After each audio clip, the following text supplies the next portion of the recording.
When leaders feel safe to admit mistakes and are willing to lead the way, there's this element involved in building psychological safety of how do you help people feel safe to admit their own mistakes or to point out mistakes or speak up about other things. This is the Leadership Foundry Podcast. I'm your host this week, Brandon Smith. And our show this week is a powerful one. We're going to talk about the value of not only understanding and recognizing, but learning from our mistakes, particularly as leaders. So my guest this week is Mark Graban. He's the president of Constancy, Inc. He's also the host of My Favorite Mistake podcast. And most importantly, he just released a book, The Mistakes That Make Us, Cultivating a Culture of Learning and Innovation. So I loved my discussion with Mark. We really talked about not only what is a mistake and what are some of those things that we can learn from, but how as leaders can we set cultures that embrace making mistakes as part of continuous learning and growth. So pay close attention to my interview with Mark. I know you're going to get a lot out of it. And as always, stay to the very end and you can hear my big takeaways. So maybe a good starting place, tell us about the book. And I think where I'd like to go with this, tell us about what inspired you to write it. Well, thanks. Yeah, the book is The Mistakes That Make Us. And it's born from or inspired by a podcast you were a guest on, a podcast called My Favorite Mistake that I started back in September 2020. And I think I've been fascinated with the idea of learning from mistakes, trying to be better about that personally. Like, I think I do a pretty good job of learning from the mistakes, but the thing I try to work on is not beating myself up for them. And the podcast, My Favorite Mistake, of people like yourself and business leaders, really accomplished people coming on and sharing a story from their career of a favorite mistake, serves as a reminder to me, and I think to my listeners, these ideas of, look, we're all human, we make mistakes. What's important, or I think what's admirable, is when people take ownership of the mistake and say, well, what can I do differently? What can I learn, instead of pointing the finger at others? And a lot of those guests were in a position to talk about how they work to create that culture in their organization. If they're a CEO, I think, for example, Jim McCann, who is the founder and chairman of 1-800-Flowers, told great stories about how he has really emphasized trying to build a culture where people feel safe to admit mistakes, and instead of a punitive response, the response of leaders and the organizations to focus on, well, what do we learn? How do we improve? How do we try to avoid repeating that mistake? And so after a while, I thought, well, I know, right? I feel very strongly there are a lot of great stories here, and I think something to build a book around. And so that was really the genesis then of the book, or it's got a slightly different title, The Mistakes That Make Us. And it's really about that personal journey as leaders, and then the way it's interconnected into then how leaders can try to cultivate a culture where people are learning from mistakes. So much to unpack there. Awesome stuff. So I'm going to start right with the fundamental first piece, just to make sure we're all on the same page. Mm-hmm. How would you define a mistake?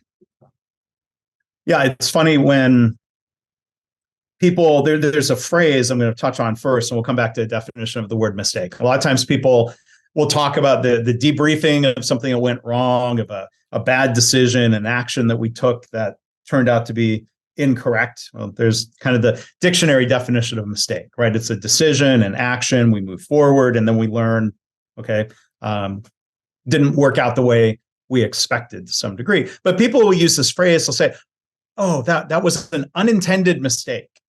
I'm like, that's a delightfully redundant phrase. Like, by definition, like, we don't need to tack on unintended, right? A mistake is a decision of action, or sometimes a decision to maintain the status quo, a decision that we think is right in the moment, or we wouldn't do it. And I've had a guest say that before. I think of Congressman Will Hurd, when he was a guest in episode 2. I was going back and re-listening to his episode. He said something about his mistake where he ended up losing the primary. He said, if I knew it was a mistake, I wouldn't have done it. Again, like, by definition. right? So I think, a mistake there's the hindsight evaluation. We might make a decision or take an action and realize seconds later or days or weeks or months or sometimes years later that it was a mistake. And I think talking about mistakes helps. I think at least it helps me personally when I call out or admit a mistake. It kind of helps normalize the fact that, well, the mistake exists. The mistake is a fact. How I choose to feel about it is then the next question after recognizing and admitting the mistake. Hopefully we can take a kind and constructive approach in the aftermath of a mistake, whether it's ours or somebody else's. Now, you have a really beautiful definition of favorite mistake. Yeah. So what's the distinction between a mistake and a favorite mistake? Yeah, it's fine. When I started the podcast, I figured it was a good open-ended question, to let people think about and reflect on. I've learned you've got to make sure somebody's not caught off guard by that question. Like, it's hard to come up with something on the spot, but given enough time to reflect and prep, people decide a favorite mistake. It's pretty subjective, but I think generally what it turns out being, looking at the pattern of 215 plus guests at this point, yourself included, a favorite mistake, it may or may not be the same as a quote unquote biggest mistake or worst mistake. I mean, the question about what's your favorite mistake or what's a favorite mistake, I mean, it's inspired by the old Sheryl Crow song from about 30 years ago. There's that phrase, but I think a favorite is generally something that is big enough or meaningful enough where there was probably some sting when you discovered the mistake or when you were going through it, but not so big to be like traumatizing, right? So big enough to stick with you, to provide some sort of lesson learned where a person reflects and say, well, here's how I contributed to that situation, triggering an opportunity to think about what would I do differently in the future and to try to practice that and to try to grow and improve based on the mistake. Sometimes a favorite mistake is something that wasn't really so serious or so bad, but it opened a new door to a different career direction or a different life direction. And sometimes it's a combination of those, but definitely not necessarily a biggest mistake or a catastrophic mistake, but something meaningful. So it sounds like it was almost like a surprising inflection point for people. It could be that, right? I mean, I think and maybe you were going to ask me, but when people do ask me, so what's your favorite mistake? One of them I talk about is, 1999, I took a job at Dell Computer coming out of graduate school. And at that time, especially in 1999, Michael Dell was on the cover of all the biggest business magazines. It was a hot place to be. Nobody would have said like, oh, you're making a mistake. But, I learned after some time there, like, it was still a big enough company. I didn't really feel like it was a great fit there. I left and went to a startup and life goes on. But that mistake of taking the job at Dell, for one, it helped create the opportunity to go to the startup, which led to other positive things. And that's also where and how I met my wife. So there was certainly a positive, happy outcome from what was a minor career mistake, but meaningful because it led to good things. So I want to pivot this a little bit and start to, we'll take it down the path of the individual first, and then we'll kind of scale it up. Yeah. So there's so many things about your book that I love. One of the things I love is just the way your brain thinks is very process oriented. Even the way that you've got the chapters outlined has a process element to it.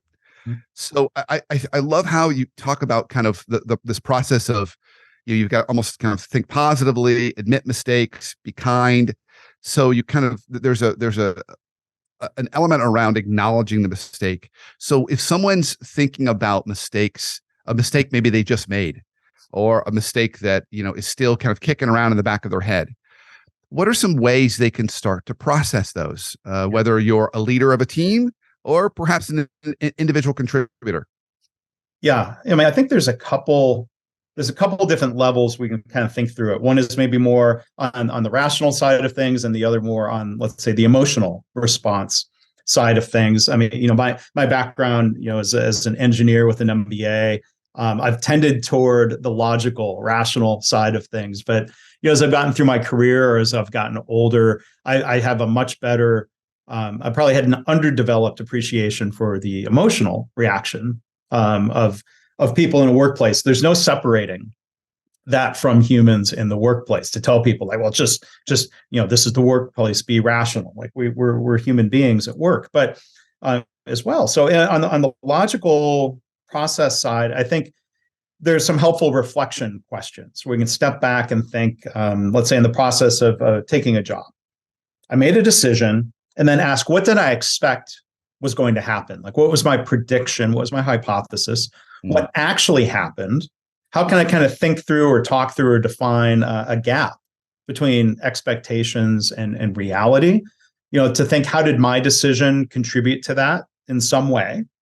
And then think about, well, what would I do differently next time? What would I expect to happen? I think there's a bit of a process we can think through, whether it's a career decision mistake or a mistake of here's a mistake I've made with my podcast, accidentally clicking publish instead of save draft. I can think back to how could I prevent that mistake? And is there a way? No, I don't control the software of my podcast host. So but there are other examples when I think of like scheduling mistakes. I had a guest show up at the wrong time for a pre-call because he scheduled it for 11:45. He had misread his calendar, thought it was starting at noon. So as it turned out, I followed up. He followed up. He apologized, and I thought through, that he's not the first person to be burned by that. And I have been burned by that, showing up either 15 minutes early or 15 minutes late. It finally kicked in. I went into Calendly, and there's a setting to say meetings can start at 00 or 30 minutes within the hour, right? So I can eliminate that opportunity for that mistake. But then there's the emotional piece, right? So this guy yesterday, he felt bad. Like generally, when people make a mistake, they feel bad. And that's where I think like a leader responding in a punitive, accusatorial sort of way just isn't helpful, right? I think we can acknowledge and recognize we're not trying to make someone feel bad about the mistake. If anything, we need to help them process it and feel better. Like, how are you doing? Like, it's okay.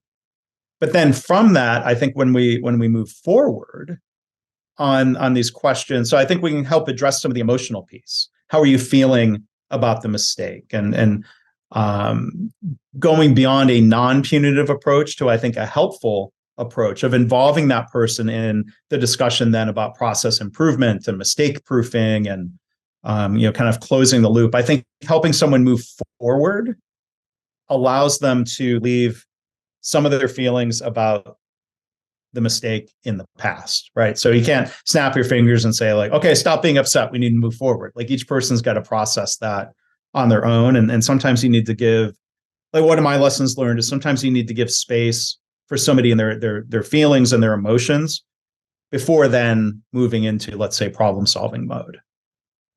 Yeah, I think that's such a great point.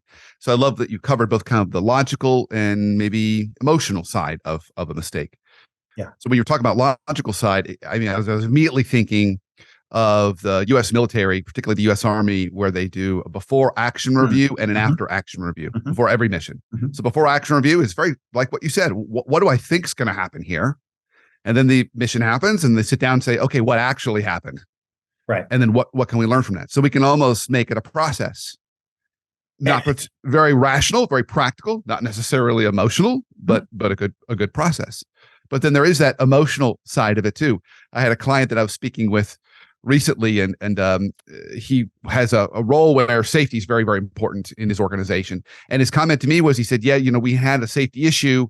I went in to go speak to kind of one of the people responsible for it.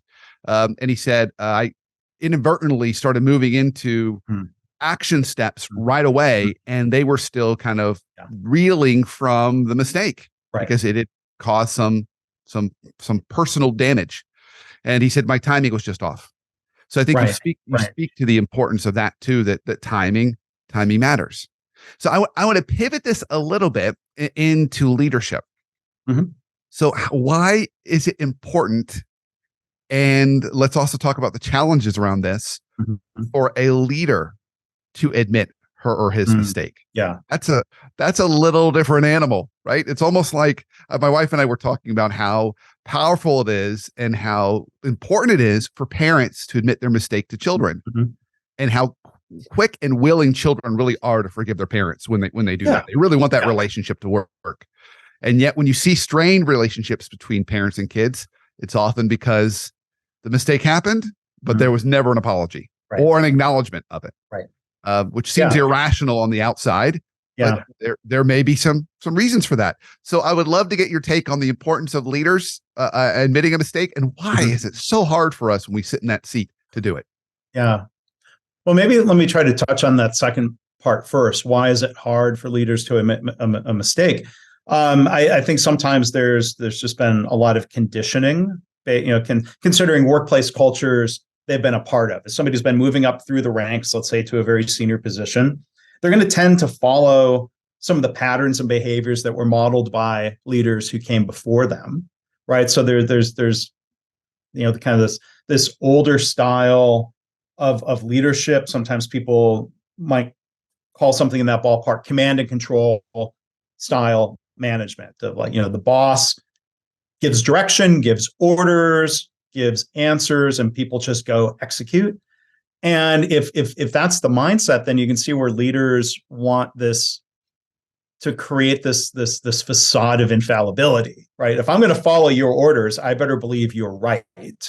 So as a leader, you might want to hide or cover up mistakes that you've made. But I think in more modern, kind of approaches to leadership and business cultures, people appreciate the candor and the honesty. Like I see this, the software company KaiNexus I've been involved with in different ways for over a decade. There are a lot of stories from them in the book. The co-founder CEO, Greg Jacobson, very freely and readily admits mistakes. And it's not so that people can mock him or shame him or anything. It's, I think that openness and that transparency is something people appreciate. I think if a leader thinks, oh gosh, I don't want my people to realize I'm not perfect. I'm like, well, guess what? Spoiler alert, they probably don't think you're perfect as it is. So I think, people do appreciate, the honesty and the candor.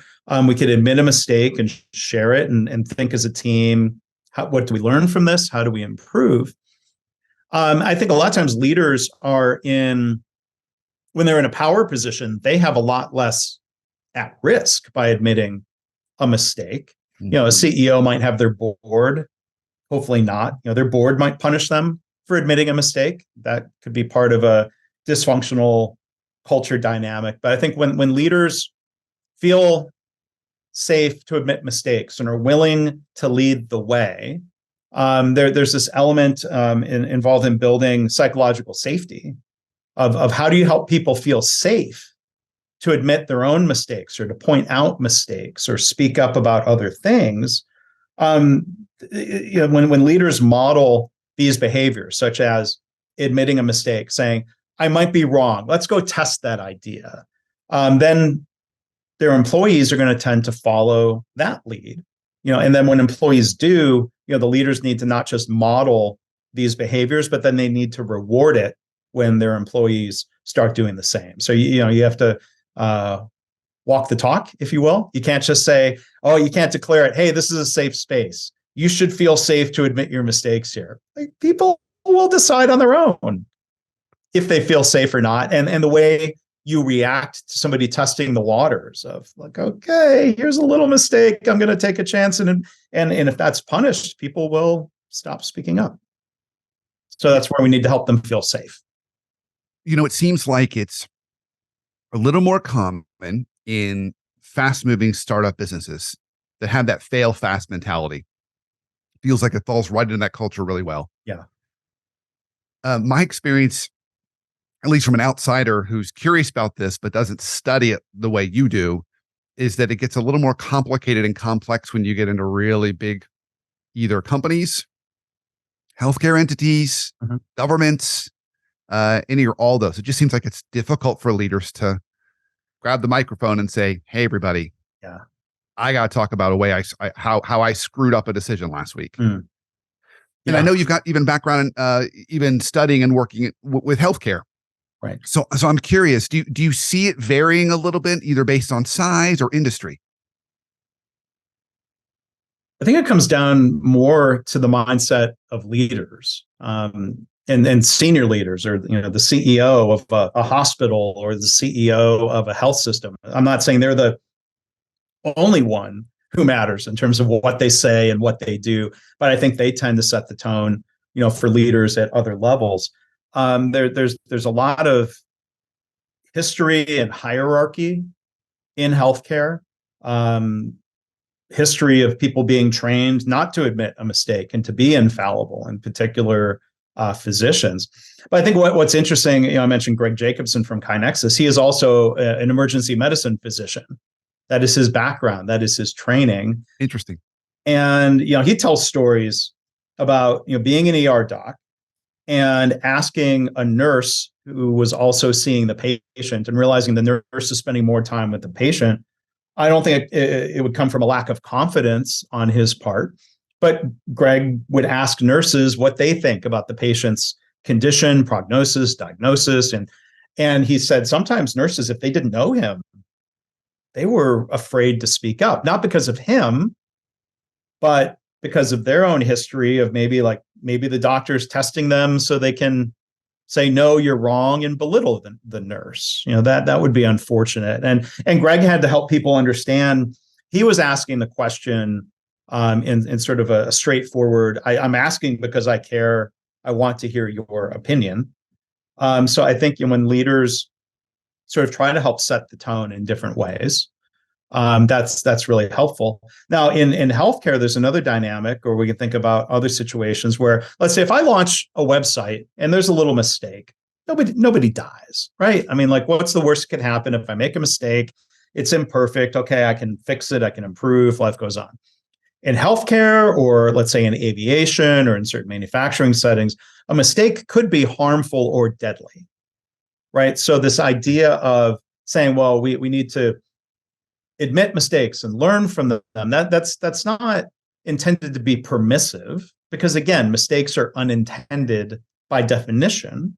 But when we have a culture, and this is a story, an example Greg shared from the healthcare side, if somebody almost gives the wrong dose of ibuprofen to a patient, let's say 60 milligrams instead of 40, and they caught that mistake and didn't give the wrong dose, that's an opportunity to learn and improve. That's a mistake, right? It was caught. It was a very minor mistake, but we shouldn't react just based on the level of harm.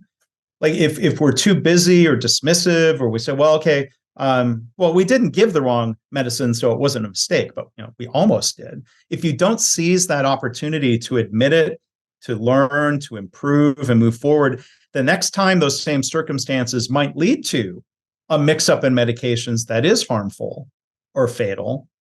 But healthcare is still struggling to get past kind of this old hierarchical, punitive approach to mistakes. That makes people really afraid to speak up about the little ones, which then kind of dooms everybody to bigger mistakes than happening. As you were talking, it struck me that so many organizations I'm talking to right now are in some state of transformation, right? We're trying to embrace AI or digital technology. We're trying to change our business model. We're trying to change how we do stuff. Mm-hmm. I think that's probably true. And anybody who's listening to this right now would say, oh yeah, that's change fatigue is a big thing right here. Right. And they're always saying we need people to embrace different and new. Or you'll also hear organizations say we need people to be more innovative. We're trying to create more of a culture of innovation. Yeah. We're so fixated on, making sure we're preventing risk, but we're not being innovative. Yeah. And so this is so core. Everything you're talking about is so core to this. It's not just continuous improvement. It's new and different. And new and different means there's going to be a stumble for every 3 or 4 steps forward. Yeah. It's just part of life. So as leaders are listening to this right now and they're saying, well, that's the situation my organization's in. We're trying to embark on XYZ journey of transformation. Where do they start? I'm going to embrace your inner process guy here, Mark. Yeah. What's the first step if they want to start to create a culture that embraces learning and mistakes as opportunities for growth? Yeah. I think there's two sides to that. One is going into, and I think a lot of people in modern entrepreneurship spaces are already doing this, and whether they're working in, let's say, an agile software framework or a lean startup mindset, there's a lot of this thinking out here that's, I think, helpful to learn from and build upon. One is sort of like stating the hypothesis or the assumptions out loud. Like there's a difference between having an idea and moving forward because we know it's going to work. Like we may be fooling ourselves if we feel that level of certainty. That level of certainty usually doesn't exist, even though we may crave that. But I think stating, there are different lessons I've learned of asking the question, like, as we move forward, what are critical assumptions? Like what must be true for our idea to be successful? And to think that through and to state it out loud, and separating the difference between what we know and what we assume to be true. And as we move forward, we can hopefully replace assumptions with facts and knowledge. So I think there's that first step that tees up this iterative approach to improvement or innovation. Then the second piece is being open to the real possibility that things are not going to go as we expected, that some assumption on some level turned out to either be partially true, not true at all. Like if we're not willing and if we're not feeling safe to admit that for different reasons, we're going to kind of stubbornly keep plowing ahead instead of being able to adjust or pivot or whatever word you might use. So I think like there's this interesting mix. You see this in entrepreneurs, like the level of confidence it takes to start a business. Eric Ries from the Lean Startup Movement talks about this a lot, so I'll credit him. This mix of like the confidence to say, I'm going to start something, but also having the humility to say, I don't have it all figured out. So I better be open to learning from mistakes and not shaming myself over that, but instead learning and moving forward. Okay, so being able to do that. So I think you're speaking to a very important point, but one that can be hard for some people is the ability to understand and see what is an assumption versus what is fact. I think sometimes a lot of us walk through life just saying, oh, well, this is the way it is. And really, we're basing it on a whole lot of assumptions. Like I'm assuming it's not going to rain today. We'll see. That would be an assumption or a prediction or a hypothesis.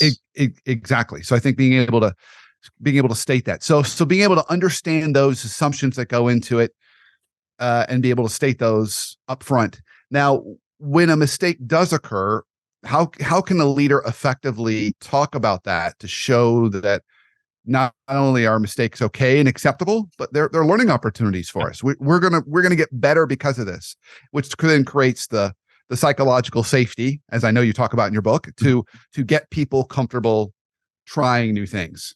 Yeah, I think some of it is just being fairly plain spoken in your language around admitting a mistake, admitting the real reality of a situation. So I'll point back to KaiNexus again. I think Greg and then his co-founder Matt, as senior executives, set that tone for the business and everybody in it, different parts of the business.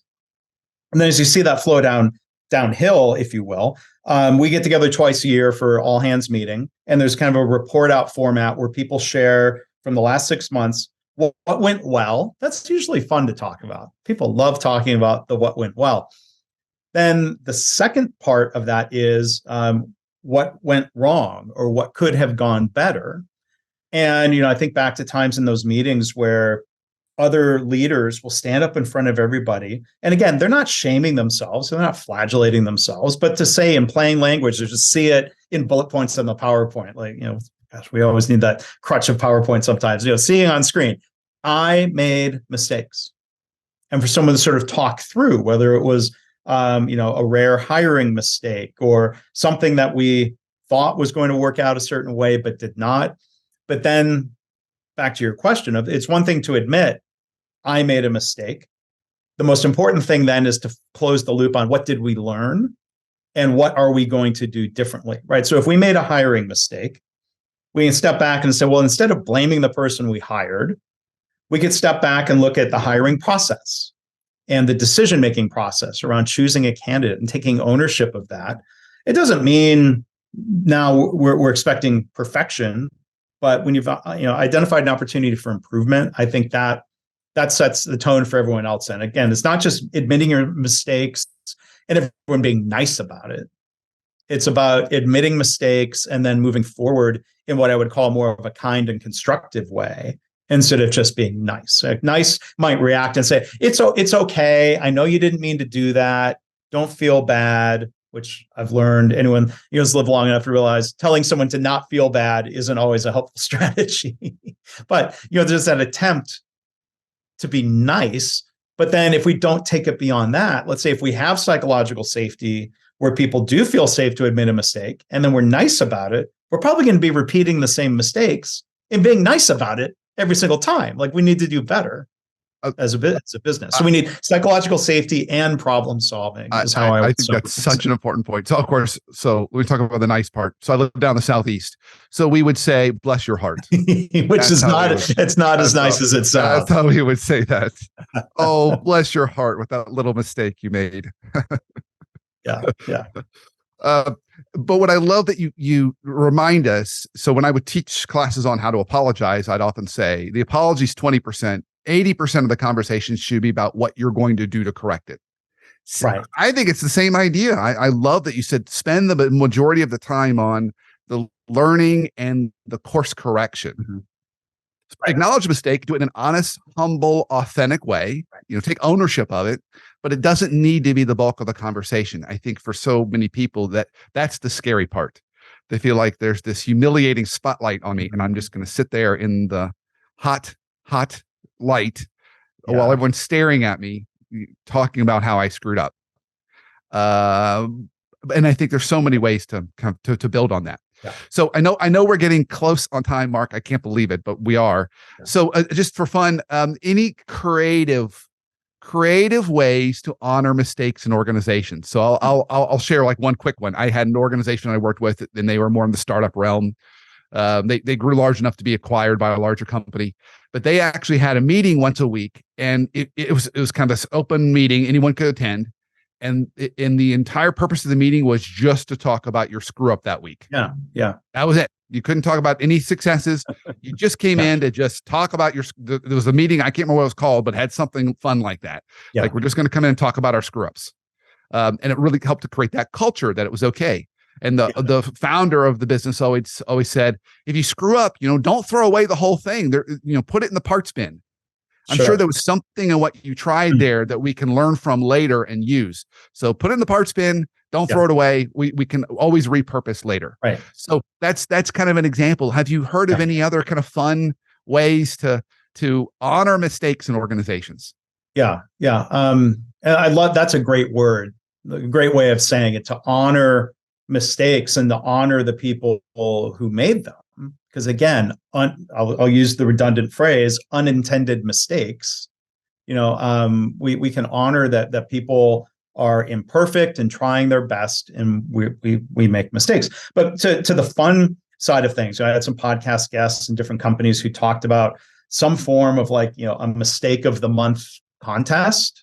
Or Jim McCann from 1-800-Flowers told a story about trying to do it in kind of a lighthearted way, right? And I think some of this depends on the culture, where if you hear a description of people sharing mistakes and we have a good laugh about it, I'm assuming it sounds like that's not mean-spirited laughter, right? It may be more the laughter of recognition of oh yeah, I've done that too.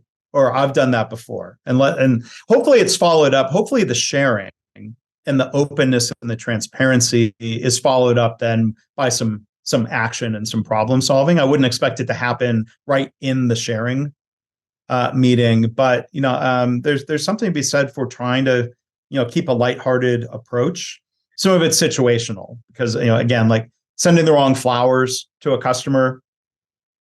that could be a pretty serious mistake. Or if it was on the wrong date and you've missed a birthday or an anniversary, like, could be fairly meaningful to a customer. But that's different than the way we would talk about and react to serious errors in healthcare. But that said, like, there's I think a positive tradition in healthcare of the M&M review, morbidity and mortality review. I may have those M's in the wrong order, but there is this history of physicians getting together as a group and sharing, and the intent is supposed to be around learning. But I could see where in some organizations, hopefully you wouldn't have this culture then of shaming or embarrassment or mocking of the mistake. I think sharing hopefully is leading to a kind and constructive response that helps us move forward. Because the idea is not just to openly talk about these repeated mistakes that harm patients. We've got to do something about it and prevent the next one, prevent the future ones. Yeah, absolutely.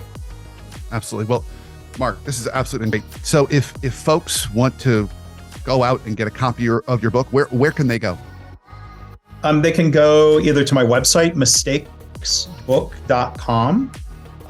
Is maybe easy to remember, easy to go to. People can order signed copies through the website. If they want to do a bulk order, they can do so. Or it's definitely available first on Amazon, and the book is working its way out to other channels where people might want to buy. So it's both print book, Kindle version through Amazon, and audiobook will be coming this fall. Fantastic. I was going to ask you about that. Great. Well, congratulations on the book. Thank you for all the great work you do. And thank you so much for sharing the book and your insights with my listeners today. Well, thank you for the invitation. Thank you for great questions. And I hope this has been helpful for everybody. I could probably have Mark on for at least another 30 minutes. I mean, we had a great discussion around the power of mistakes.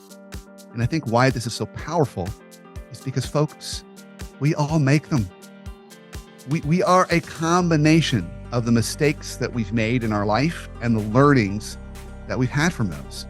And that's made us who we are. So why not embrace that and really lean into it rather than acting like we're perfectly perfect, which of course is not true.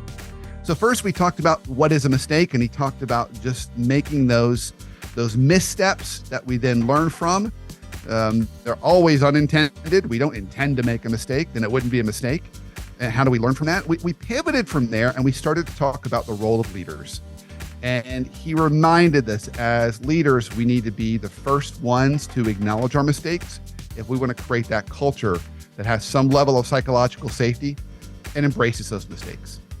And he says the first thing we need to do is make sure that we're clear on stating our assumptions, kind of what went into that, and then be able to acknowledge, the mistake itself and what we're going to actually do from it. I shared in our interview today my 80-20 rule. 20% is the mistake, 80% is our learnings from it, and then we built off that. And then finally, we even talked about how, as a culture, we can start to put in things that embrace or honor mistakes, whether it's having a contest and the biggest mistake and learning from that wins, or creating other ways to have that constant dialogue. But the important takeaway is this. Let's don't hide from our mistakes. Let's honor them, let's acknowledge them, and let's learn from them. And when we do that, we become better leaders, better companies, and better people. And after all, what more could we want than that?